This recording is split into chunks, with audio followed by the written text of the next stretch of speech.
So this is TOEFL iBT writing section week 3. And the aim of this session is to give you feedback on your essays and then give you examples of brainstorming, because I believe that brainstorming is a good methodology for writing essays. And your homework, I'm actually going to expect you to do brainstorming to write your essay. And when you're going to be writing your essay, I want you to send me your brainstorming as well as copy of your essay. So this time I'm asking two things exactly as I asked two part last week. Only anyway, I'm going to give you more feedback on your homework. But let's dive in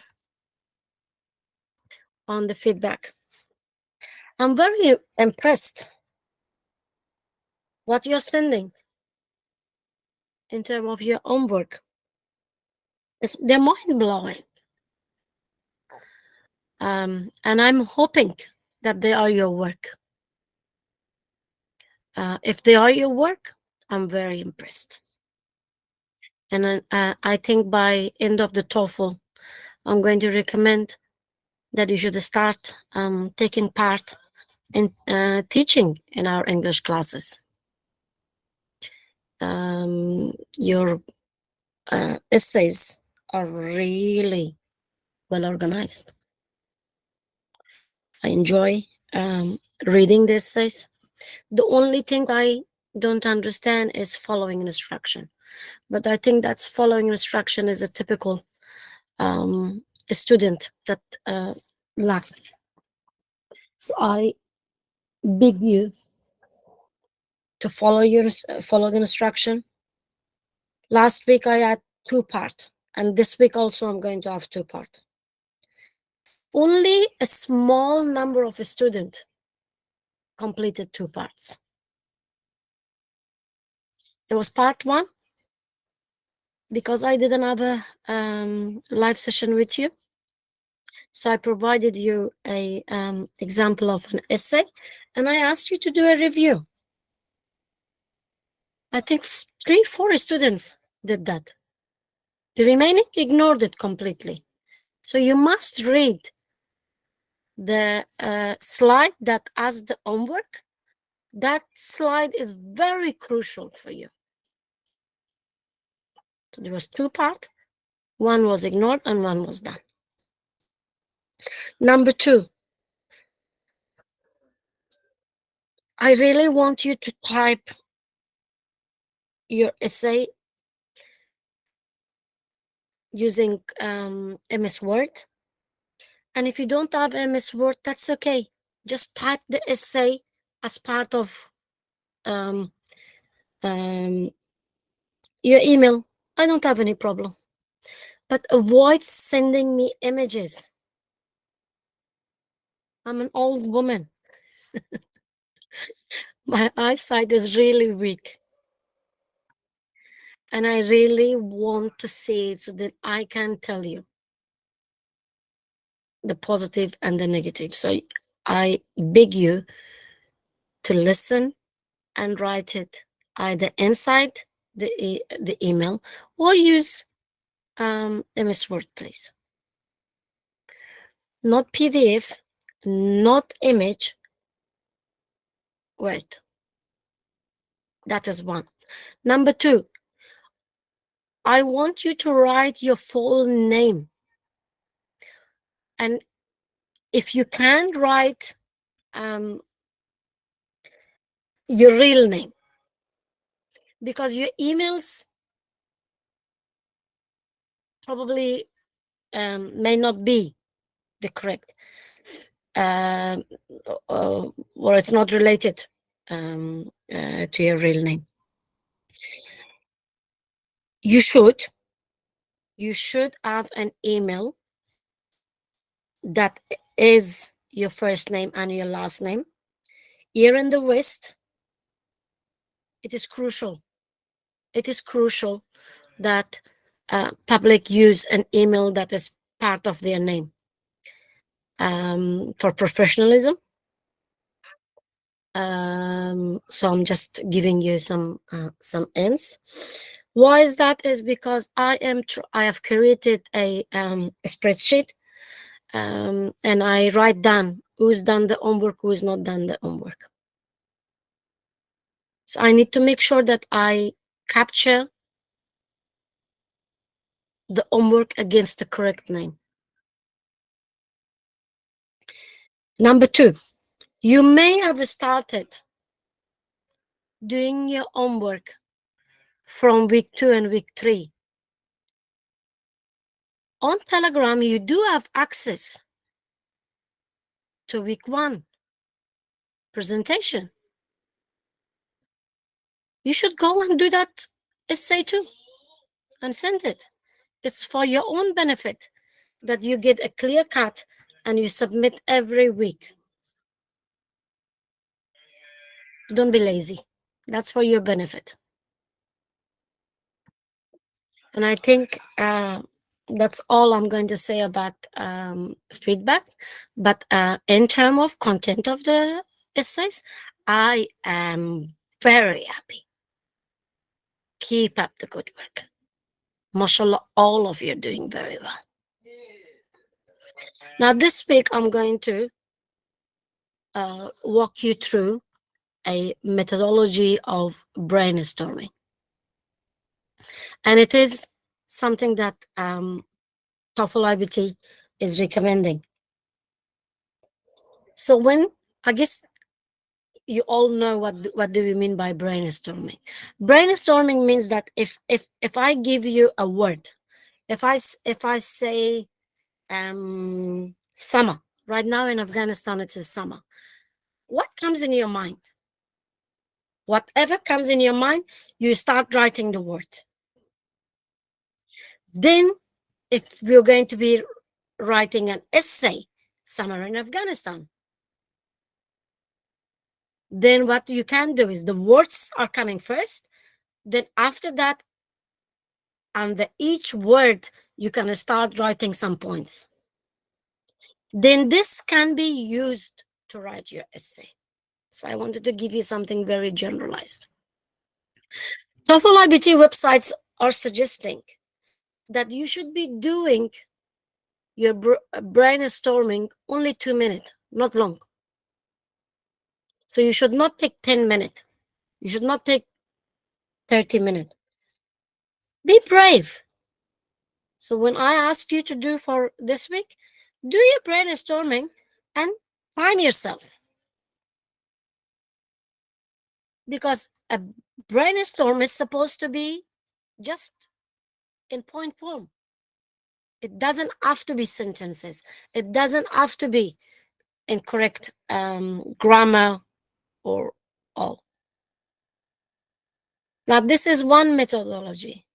For this week, you're going to be using it. Each week, I'll be exposing you something new. It doesn't mean that you have to listen to me. I think this time around, we have brilliant student among us. So you may not want to, but at least, because I'm asking you, try it. You may find that it's very childish. I don't need to do it. But try it. See, it might help. It might improve. This is a template. This is a template that you can use for brainstorming. But obviously, when you're going to be doing your brainstorming, you may not type it. You may write it on a piece of paper, and it's okay. This one, you want to take a photo of it and send me as an image? I don't mind. I don't mind this. The actual essay, I don't want.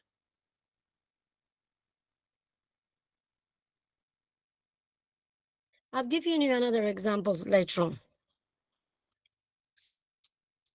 This is another example of brainstorming. Very messy, but this is what I mean. That initially, whatever words comes in the mind, we write it. Then we branch it. It depends on how big the size of the essay is. So this is a very long one, and it's probably nothing to do with essay. But I found it on when I did the search, so I just wanted to express it and expose you. Now let's look at another one that I did: technology and education. And I think that was the topic that you all did last week, and I was very impressed. So the very first thing that came into my mind, that what is technology? Computer, hardware, software, theory, practice. And then, is it helping, facilitates learning, or is it not? And then I went in and I wrote it very differently. So the positive impact, the ease of access, personalized, doing distance education, efficiency. These are the positive side of using technology with education. Then let's look at the negatives. The negative impact is digital divided, because there are different types: distraction, loss of social skill, and the most nightmare that us teacher are facing is uh, the last word, because the students could be cheating from technology. Though here in the West, universities and colleges, they have softwares that we take students' work and we put it in, and it tells us where it was taken, is written by who. Now even AI is becoming the nightmare, so we can put it in the AI and we ask to say that, was it written by AI? And it tells us, yes, it's written by AI. So what I'm trying to tell you is, for other things, doing job applications, doing um, um, planning, um, if you want to use AI, do it. But don't rely for your essays on AI. Why? Because when you're going to be doing the real TOEFL exam, you won't have access. You won't have access. So you're cheating yourself. And finally, if it is balanced, then it helps the learning. But a blended learning, that some with technology and some face to face, is been proven to be better. Not 100% on technology. But here we have that problem where online studies that you guys are doing is different. Here in Australia, my students are suffering because of the digital literacy. The young generations, they don't have any problem, because children, they are brought up with technology. I have a son with disability, but you would be amazed that as soon as he takes my phone, how he operates, how he navigates, how he just goes and finds YouTube, and it's all about the shows that he likes. And this is a child with disability I'm talking about. So the new generation, you guys, it's not a problem. But the old generation, because here in Australia we've got migrants, the old generation, they fall apart. They cannot deal with digitalized. And especially right now, our assessments are digitalized. where I teach and I manage the classes. All our mature students, they are having meltdown because part of their lives were not they were not brought up with it. It's very new to them. Equity and access.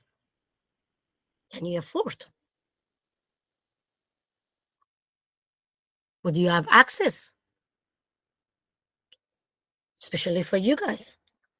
Do you have a good internet? Do you have? Because if you work on a phone compared to a laptop, compared to a computer, it's a different thing. Then in terms of education, we are talking is that the curriculum must be integrated.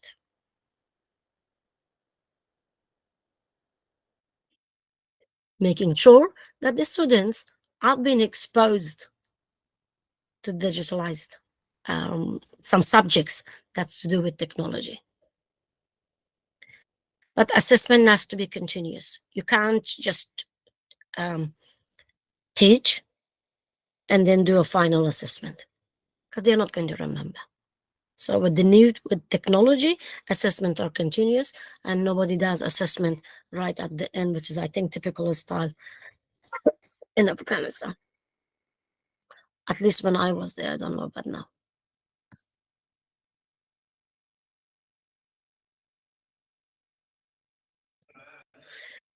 So in the next part, I'm giving you a little bit more examples. That was just on the uh, uh, brainstorming. When you're writing your essay, try to, this template is from TOEFL iBT. TOEFL integrated essay should include an introduction. You must have three body, followed by a conclusion. I think one or two students wrote, and I did give them feedback to say that break it down. Break it down. You must have an introduction, then you have to have paragraph 1 and paragraph 2 and paragraph 3, then go into conclusion. In English, we don't write the way we do. I think Dari, I remember, Pashto is very more, I think, not as simple. That once in Dari, we write and we just go, continue. English is not. You have to break it down. You lose the examiner.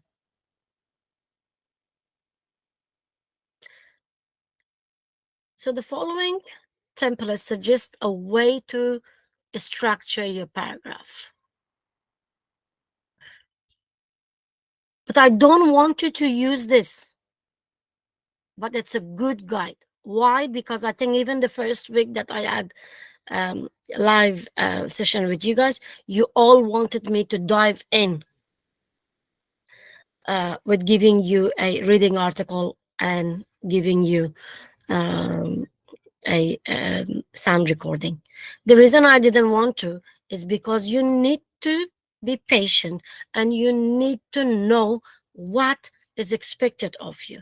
And now that we have done this, probably by next week, we will start doing the proper TOEFL iBT essays.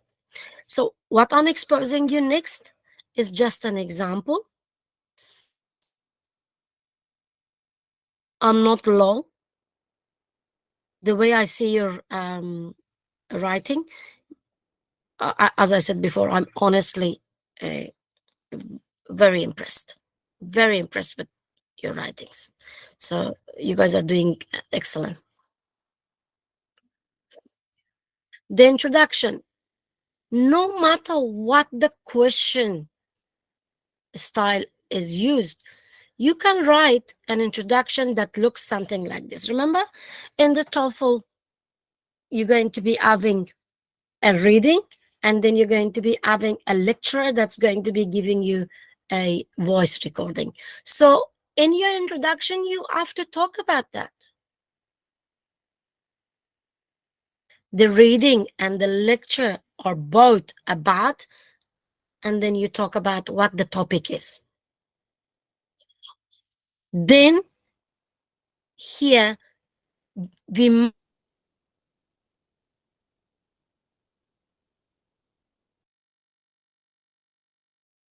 90% the lecturer and the articles don't agree. So then while the author, meaning that the person that did the reading, argues, and then write down what they're arguing, and you don't have to do it in detail. You can just put 1 or 2 points. Then the lecturer disputes, the lecturer disagrees the claim presented in the article, because there's always one main point. His position is that, and then you say what his position is. This is just an example, as I said, ladies and gentlemen. You might be doing it very differently, but I just wanted to expose you.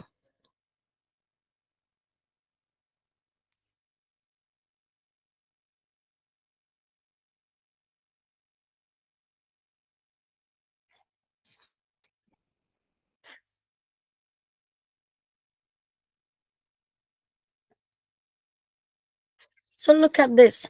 There is, in the next slide, you've got some ends for the use of the body. Remember I said that you must have at least 3.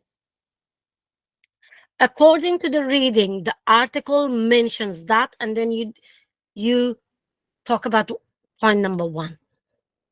And that point number 1 that you're going to be talking, then right away you must present the lecturer's argument. I always see students that they do the reading article first, then they go into the lecturer, then they do a conclusion. No, this is not about you. This is not about me. We are discussing what the article is about and what is the lecturer agreeing or not agreeing. So the best thing would be is to pick up at least 3 points, and then on each point that you're discussing, mention what the articles um, presenting, and then going into the lecturer that agrees or disagrees, because sometimes the lecturer will agree. If they agree, then, but you don't say agree, and then whatever reason that the lecturer gives, then you're going to be writing. Secondly, the author suggests, so you're describing it. In the article notes, I'm leaving it blank because you can use this as template. The lecturer, however, asserts or disagrees. Finally, the author puts forth the idea, and the author content is, in contrast, the lecturer's stance is. He would say, and the lecturer is quite often is a male. But if it's a female, then you say she. She says. So try to save this presentation, because I think this is going to be very useful for you.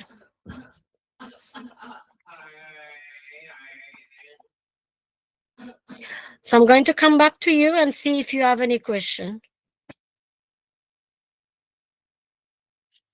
before I.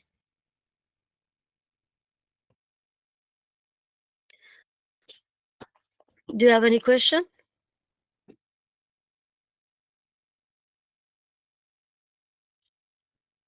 Okay. Mr. Shahid Hussain, please. Assalamu alaikum to all. I'm Walaikum sorry. salam. I have got a question, and the question is about the brainstorming. I've read the Mm-hmm. question and the chat box also. Do we have enough time to brainstorm first and then write an essay? I was thinking, and I heard from some of my friends. They told me that we'll have less time, and we need to write the essay directly. Remember, this is TOEFL IBT websites that every presentation that I'm giving you is from the TOEFL IBT websites. They are suggesting that if you want to use this method, no more than 2 minutes. If you spend 2 minutes, and this is why it's a good thing to practice. So when you're going to be doing your homework, spend 2 minutes. And if you don't, then that's okay. At the end, when you're going to be doing the TOEFL IBT, you don't have to listen to me. But now, because I'm asking you to practice. I found doing um, uh, brainstorming for writing essay very useful. That is my personal, but it may not be your choice. So only for the sake of practice, I want you to do it, but don't spend on it too long. Remember, a brainstorming is supposed to be just words, not sentences. And you could just draw lines. And then after 2 minutes, you stop. But when you're writing your essay, those words are going to be making it easy for you. In the real time, when you're going to be doing TOEFL IBT, you may not want to. You may not want to use this, and you don't have to. The TOEFL IBT website says that doing brainstormings as out other students.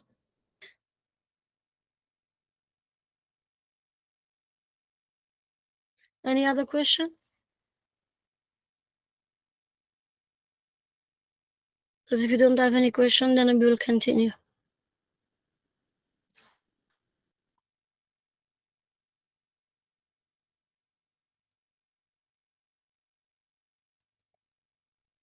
So for homework, what I want you to do is to write a 280 to 300. This is the size of the essay for TOEFL essays. And so far, I didn't do word count. I noticed some of you are doing over 300. I also noticed some of you don't even reach 280. When you are going to be doing for the TOEFL, word count is going to be very important. But we've just started. So I will always say 280 to 300. And now I'm giving you a topic. Although energy drinks are popular among young people for their quick boost of energy, they pose significant health risk, such as increased heart rate and anxiety, sleep disturbance, which outweighs their temporary benefit. So I want you to use this, and I want you to do a brainstorming. Send me a copy of it. You can do it on a piece of paper. Take a photo and send the image. Then write your essay. Please send it by email. If you want to share it by Google Drive, you don't have to. You can just do it by Gmail. That's not a problem. But like I said at the beginning of my feedback, please write your full name, because I need to capture who's doing the homework and who is not. And I understand that time is not suitable for many. Some come live, some can't. I don't. I'm not holding it against them, but I need to know that